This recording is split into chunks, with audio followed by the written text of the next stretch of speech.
आज आपण जेवताना तोंडी लावायसाठी आपण पापडाची अशी मस्त रेसिपी बनवूया। त्यासाठी बघा 2 उडदाच्या डाळीचे पापड मी भाजून घेतलेले आहेत गॅसवर कसे भाजायचे खूप रेसिपीत दाखवलेलं आहे। आणि हे काय करायचं माहिती आहे का, वाडग्यामध्ये आपण चुरून घेऊया।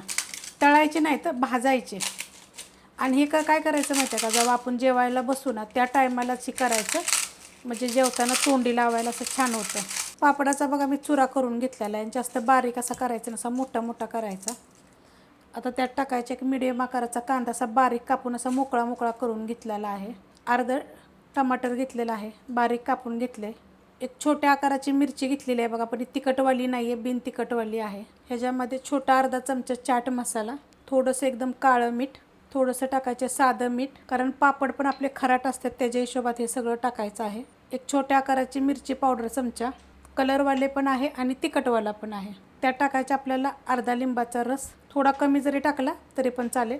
त्यात टाकायचे कोथिंबीर आणि हे सगळं चांगलं मिक्स करून घ्यायचं। आता तुम्ही ह्याच्यामध्ये काय काय टाकू शकता, तुमच्याकडे जर अनार आणलेले असले की नाही, म्हणजे डाळिंब, त्याचं सुद्धा बी काढून तुम्ही ह्याच्यामध्ये टाकू शकता। छान लागतं खायला असं वेगवेगळं काहीतरी। बटाटा जर शिजवलेला जर असेल का नाही तर तो बटाट्याचे पण बारीक तुकडे करायचे आणि ते पण टाकायचे।